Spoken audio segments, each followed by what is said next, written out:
When Senator Lindsey Graham died on the night of July 11th, 2026, at 71 years old, his family was left in tears, but not for the reason most people assumed. Within days, the internet had already decided what his death meant. Rumors swirled about secret fortunes, hidden deals, decades of Washington power somehow cashed into a private empire waiting for his relatives to inherit. In this video, we're breaking down what Lindsey Graham actually left behind, straight from his real financial disclosures, and why the $15 million people assume he was sitting on legally couldn't go to his family at all. What really brought his family to tears wasn't a number on a bank statement. It was something he built for 50 years that no lawsuit, no campaign fund, and no rumor could ever touch. We're also tracing the full arc of his life, the childhood tragedy that forced him to raise his own sister at 22, his reversal from Trump's harshest critic to his closest ally, the Kavanaugh speech that defined him, and the emotional final chapter that just put his family back in the Senate. Here's what nobody expected. The man who spent 31 years in Congress, who advised presidents and shaped the Supreme Court itself, died with a bank account that looked almost nothing like the myth. And the real story is far stranger and far more human than anything the speculation imagined. Let's deal with the elephant in the room first, because it's the question everyone's actually asking. How much was Lindsey Graham really worth when he died? Multiple financial disclosure trackers, including Quiver Quantitative's live congressional wealth database and Celebrity Net Worth's analysis of his filings, put the number at somewhere between $1.5 and $2 million. Some outlets estimated slightly higher, closer to $4 or $5 million when you factor in property values, but even the most generous estimates fell well short of the fortune internet rumors assumed a 31-year senator must have quietly built. His financial disclosures showed his money sitting almost entirely in mutual funds, bond funds, and government securities, not stock picks, not high-risk plays, not the kind of portfolio that raises ethics committee eyebrows.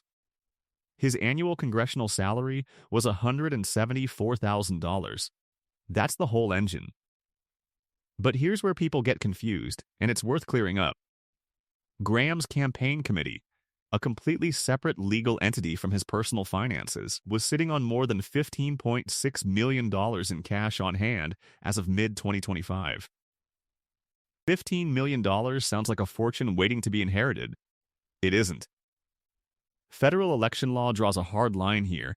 Campaign funds can be used for future campaigns, donated to charity, or transferred to party committees, but they cannot legally become anyone's personal inheritance. Not a spouse's. Not a child's. Not a sister's. That $15 million was never his to leave behind, no matter how large the number looked on paper. So if there was no hidden fortune, what was actually left behind? Not wealth. Family. And that's where this story gets far more interesting than any conspiracy theory ever could. Lindsey Olin Graham was born on July 9, 1955, in central South Carolina, a small upstate town where his parents ran a combination bar, pool hall, and restaurant called the Sanitary Cafe. He grew up in a small room behind that business before the family eventually moved into a trailer, and then a house next door.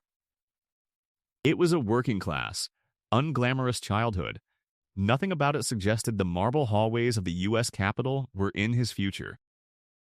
Then, when Graham was 20 years old, his mother died of Hodgkin's lymphoma. 15 months later, his father died of a heart attack.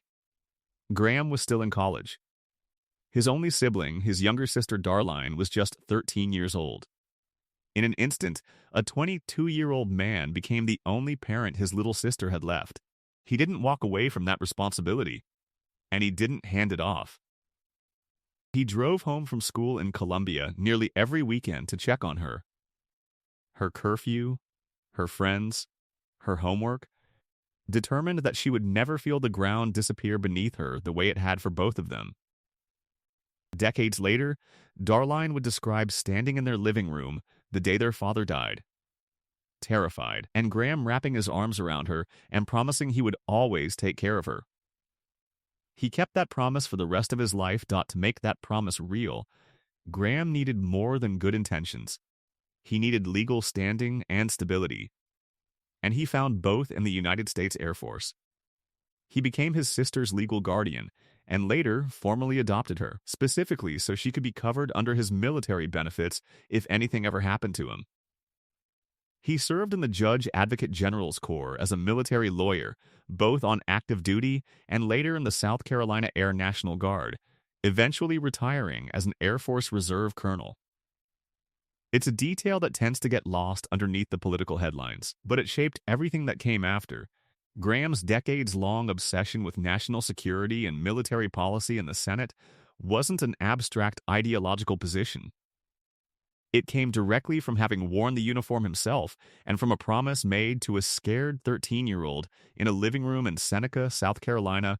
Graham's political career began close to home. But it accelerated fast. He won election to the U.S. House of Representatives in 1994, part of the same Republican wave that swept Newt Gingrich into the Speaker's chair. It didn't take long for Graham to find the national spotlight. In 1999, he served as one of the House impeachment managers during Bill Clinton's Senate trial, a young congressman suddenly standing on the biggest stage in American politics, prosecuting a sitting president. It was a formative moment, one that put his name in front of the entire country years before he'd reached the chamber where that trial was actually happening. In 2002, Graham won election to the U.S. Senate, taking office in January 2003, and it was there that he found the partnership that would define the first half of his Senate career: his alliance with Arizona Senator John McCain. The two became inseparable on foreign policy, campaigning together, traveling together, and building reputations as the Senate's most vocal advocates for American military engagement abroad, from Iraq to Libya to, later, Ukraine. 4 years, Graham was seen as McCain's closest ally and, at times, his most loyal foot soldier in the fight to keep America engaged overseas. Then came 2016, and one of the most dramatic political reversals in modern Senate history. During the Republican primary, Graham didn't just criticize Donald Trump. He tore into him, calling him a race-baiting, xenophobic, religious bigot on national television and telling voters, "You know how you make America great again? Tell Donald Trump to go to hell." It was about as hostile as one Republican gets toward another in public. And then Trump won. What followed stunned political observers on both sides. Graham didn't just make peace with the new president, he became one of his closest confidants in the entire Senate. The two golfed together regularly. They spoke constantly. Graham found ways to stand beside Trump even through controversies that split the rest of the party. According to Trump himself, the two men spoke by phone on the very evening Graham died, a conversation Trump later called, without knowing it at the time, possibly his last with his friend. If one single moment cemented that new alliance in the public's mind, it happened on September 27, 2018. Brett Kavanaugh, Trump's Supreme Court nominee, was facing a sexual assault allegation from Dr. Fine, Christine Blasey Ford, and the confirmation hearings had turned into one of the most emotionally charged spectacles the Senate Judiciary Committee had seen in years. Graham, as a senior member of that committee, didn't hold back. In a furious, red-faced outburst aimed directly at his Democratic colleagues, he declared, "This is the most unethical sham since I've been in politics." The speech instantly went viral, energized Republican support behind Kavanaugh, and helped carry the nomination through a deeply divided Senate to confirmation. Depending on who you ask, it's remembered either as a righteous defense of due process or as one of the ugliest moments of his career. But there's no debating its impact. It became one of the defining images of Lindsey Graham, replayed in nearly every retrospective of his life. Graham's loyalty to Trump wasn't unconditional, and it faced its sharpest test on January 6, 2021.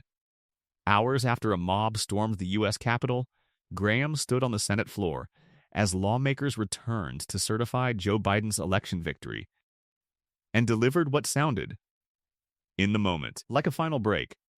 "Trump and I, we've had a hell of a journey," he said. "All I can say is count me out." For a brief window, it looked like the alliance might genuinely be over. It wasn't. In the months and years that followed, Graham gradually moved back into Trump's orbit, becoming once again one of his most reliable defenders and advisors heading into the following presidential cycle. It's one of the most striking patterns of his entire career. Publicly a man of sharp, dramatic breaks, but ultimately, again and again, a man who found his way back. In his final years, Graham became one of Washington's loudest voices supporting Ukraine, building a working relationship with President Zelensky that echoed the McCain-era foreign policy instincts he'd carried his entire career. He had just returned from a visit to Kyiv, meeting with Zelensky directly, when he collapsed at his Washington home on the night of July 11th. Preliminary findings from the District of Columbia medical examiner determined the cause of death was an aortic dissection, a tear in the body's main artery, brought on by underlying heart disease. He was 71 years old, and he was in office at the time of his death, having just won his Republican primary for what would have been his 5th full Senate term. Here's the ending nobody predicted. Lindsey Graham never married. He never had biological children. And when South Carolina needed to fill his Senate seat, the person the governor turned to, at President Trump's own public urging, was his sister, Darline Graham Nordone, the 13-year-old girl he'd once promised, standing in a living room in Seneca that he would always take care of. She was sworn in to serve out the remainder of his term. Not a fortune. Not a hidden empire. A promise, kept for nearly 50 years, that quite literally outlived him and carried his family's name back into the same Senate chamber where his career began. That's the real inheritance of Lindsey Graham, not 15 million campaign dollars he legally couldn't pass down, but a sister who became a senator because her brother refused to let her fall. If stories like this, the real history behind the headlines, are the kind of content you want more of, make sure you're subscribed, because there's a lot more of this story still to tell.